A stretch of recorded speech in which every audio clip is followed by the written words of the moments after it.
गुरुर्ब्रह्मा गुरुर्विष्णुर्गुरुर्देवो महेश्वरः गुरुः साक्षात् परब्रह्मा तस्मै श्रीगुरवे नमः.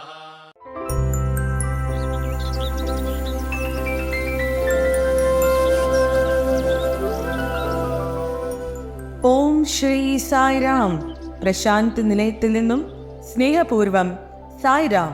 സായി പ്രചോദനങ്ങൾ ജൂലൈ 28, 2024. യഥാർത്ഥ പ്രേമത്തിന്റെ പ്രകൃതം എന്താണ്? അത് നമ്മുടെ ജീവിതത്തിൽ പ്രകടമാകുന്നത് എങ്ങനെയാണ്?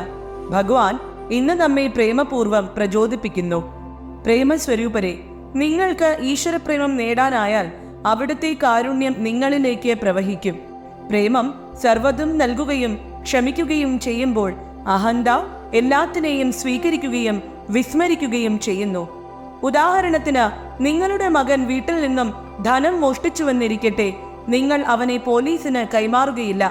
എന്നാൽ നിങ്ങളുടെ ജോലിക്കാരൻ ഒരു സ്പൂൺ മോഷ്ടിച്ചാൽ അയാളോട് നിങ്ങൾക്ക് അത്തരത്തിലുള്ള മനസ്താപം തോന്നുകയില്ല. എന്തെന്നാൽ നിങ്ങൾക്ക് ആ ജോലിക്കാരനോട് പ്രേമമില്ല. മറ്റുള്ളവരെ വെറുക്കാതെയും നിന്ദിക്കാതെയും അവരിൽ കുറ്റങ്ങൾ കണ്ടുപിടിക്കാതെയും ജീവിക്കുക. 18 പുരാണങ്ങൾ രചിച്ച വേദവ്യാസൻ അവയുടെ എല്ലാം സാരം 2 വരികളിൽ ഇപ്രകാരം സംഗ്രഹിച്ചു: പരോപകാരഃ പുണ്യായ പാപായ പരപീഡനം. അതായത്, അന്യർക്ക് ഉപകാരം ചെയ്യുന്നത് പരമമായ പുണ്യവും ദ്രോഹം ചെയ്യുന്നത് പാപവുമാകുന്നു. അന്യർക്ക് ഉപകാരം ചെയ്യാൻ നിങ്ങൾക്ക് സാധിച്ചില്ലെങ്കിൽ ചുരുങ്ങിയ പക്ഷം അവർക്ക് ദ്രോഹം ചെയ്യാതിരിക്കുക. ഇതുതന്നെയാണ് ഉത്കൃഷ്ടമായ സേവനം. ഭിന്നതയെ അന്വേഷിക്കരുത്, പകരം ഐക്യം കണ്ടെത്തുക. പ്രേമസ്വരൂപനായ ഈശ്വരനെ അറിയുക എന്നതാണ് നമ്മുടെ പരമമായ ജീവിത ലക്ഷ്യം.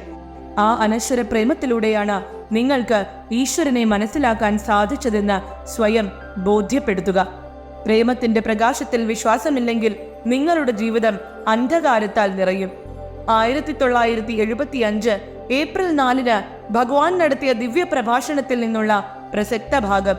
സായിയോടൊപ്പം സായിക്ക് വേണ്ടി സായിയിൽ മുഴുകിയ ഒരു ദിവസം ആശംസിക്കുന്നു. ജയ സായിരാം.